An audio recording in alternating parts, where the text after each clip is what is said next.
Marami pa nga akong hindi na-edit sa aking gallery. Nagtambakan talaga ang aking for edit sa aking mga cellphone. Kaya kailangan ko na talagang gawa ng paraan para ma-edit ito. Busy lang talaga tayo ngayon mga karampa. Pero ito isi-share ko na. Madaling araw nga kaming nagbuhang ng pispa na ito para ito sa birthday ni CJ. Late upload na nga ito mga karampa, pero hindi naman pwedeng hindi ko i-share ito sa inyo kasi sayang naman kung buburahin ko lang na hindi nyo makikita. Syempre alam nyo namang mahalaga kayo sa akin, di ba? O di ba mga karampa, ang sip-sip ko talaga. O diba? Yan na nga ang mga malalaking isda mga karampa. Nilipat namin dyan kasi mga koyan, alaga pa yan ni Jojo. Kaya kailangan talagang buhayin yan at ilipat dyan sa kabilang fish pond kasi magagalit yon kahit nasa sementeryo na siya, magagalit yan pag pabayaan ang mga alaga niya. Ayan na nga hinarvest namin at in-enjoy ko talaga ang araw na yan. Napakarami talaga ng isda na aming na-harvest. Kaya talagang sinulit ko ang araw na yan kasi nga yun na yung plano. Nagpaplano na nga akong mag-transfer sa Jensen, kaya kailangan ng araw na yan ma-enjoy ko ang moment na yan. Pero actually nagmamadali ako niyan mga karampa kasi nga pupunta pa ako ng Marble. Mayroon nga akong pupuntahan doon kasi kukunin ko pa nga ang certificate ko from TESDA. Pero nagpunta ako, iniwan ko sila kaya hindi talaga ako nakapag-vlogs doon sa mga nagluluto sila, nagprepare sila ng pagkain. Dumating talaga ako sa bahay gabi na mga karampa, kaya kainan na lang talaga, yun yung in-upload ko nakaraan. Kainan at saka late, naghahabol pa nga ako para maabutan ko yung happy birthday moment, pero late na late talaga ako, kaya nanghingi na lang ako ng video sa iba. Ayan ang mga karampa, tingnan na naman kung anong ginagawa ko dyan. Akala mo talaga kung hindi talaga marunong manguha ng isda kaya nagkuha pa talaga ng net. Talagang halatang hindi lumaki sa farm. Talagang sinulit at ini-enjoy ko talaga ang araw na yan kahit nagmamadali ako kasi late na rin talaga yan kasi dito nga sa amin mga karampa ang layo talaga ng bayan.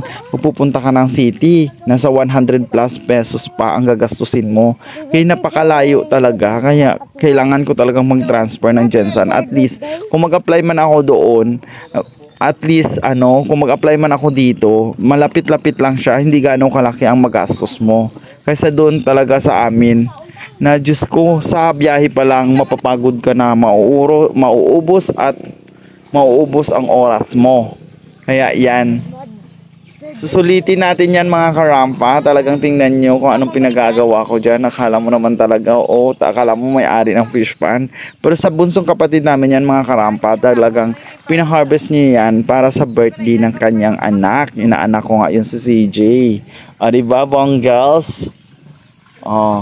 Saan yan? Yun yung mga moment na nami-miss ko mga karampa kasi 20 years nga ako wala dito sa probinsya kaya hindi ko talaga na-experience yung mga ganyan nung simula nung nag-aral ako from high school to college hanggang nag-work ako, kaya talagang sobrang miss na miss at gusto ko nga talaga dito magstay, kaya lang wala akong choice, kailangan ko na namang umalis. O diba? Ganyan talaga ang buhay. Kahit gusto nating mangyari ay ganyan kung hindi talaga ibibigay sa atin. Kailangan din nating gumawa ng paraan para sa hindi naman pwedeng mananatili. At least mayroon akong almost 2 years na akong nakapagpahinga sa work at nakapagstay kasama ang family ko. O diba? Yun na lang iniisip ko mga karampa kasi ayaw kong pagsisihan na nag-resign ako sa trabaho. Kasi kahit papano naman may nangyari namang maganda. Diba? Hindi naman lahat-lahat negative at hindi naman tayo pinapabayaan ni Lord. Kahit papaano naman, mayroon talagang positive na nangyayari. Yan nga, nakakasama ko mga kapatid ko, pamangkin ko, kasi ang liliit pa nila niya nung umalis ako. Ngayon ang lalaki na nila. O diba? O diba? Thank you so much sa mga buzzers ko ha. Hindi ko kayo makakalimutan. Binash talaga ako dito mga karampa. Bakit daw ang tagal-tagal ko na daw dito sa probinsya, nagtatagalog-tagalog pa rin ako. Syempre, alam nyo naman, nagba-vlogs ako, diba? Syempre, kailangan ko magtagalog para maintindihan ako ng mga viewers ko. Kasi 50% of my viewers and supporters ay taga Manila pa rin talaga. Thank you so much. Las Piñas, Paranaque at saka Bacoor, Cavite. Bongga. Hindi lang nila alam yon kasi kailangan ko talaga magtagalog dahil pinapahalagahan ko ang mga viewers ko. Alam ko ang nagbabash sa akin, never yung nag-follow at nag-subscribe sa YouTube ko. Kaya sige, mag-bash ka pa, walang hiya ka.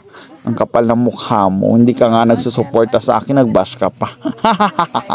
Tingnan niyo yung mga isda mga karampa, di ba? Ang laki. Oh, ito na guys. Ang laki at saka ano, fresh organic yan mga karampa. Kaya hindi siya masyadong hindi siya masyadong kailangan ng maraming mga magic sarap or ano kasi masarap na siya malinamnam.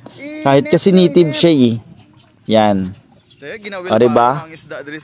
Kita nyo, nag-i-enjoy talaga kami. Oh. Nagbenta dyan ang kapatid ko mga karampa kasi gusto yun sana ipakain na lang yan lahat. Hindi niya lubos maisip na ganyan karami talaga ang ma-harvest. O maliit na fish pan lang kasi yun kasi unexpected na ganyan kalaki. Hindi ko lang alam talaga at hindi ko natanong kung ilang kilo pa yung na ano niya. Ilang kilo pa yung nabenta.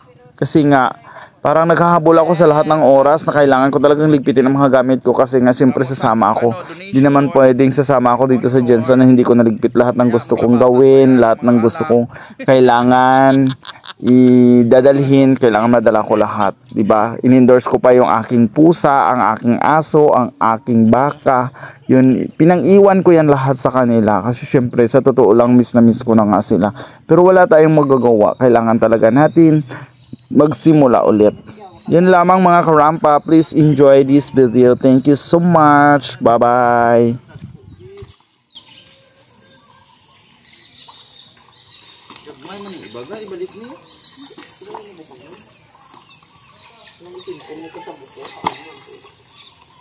Ang gagmay ang hatong lutoon.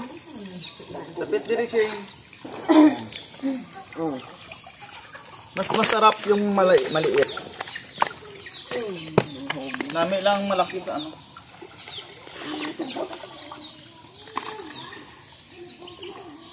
Ari guys, maawa ka. Pero kailangan na siya kasi tigulang na siya. Tigulang na siya kayo. Kailangan ano na.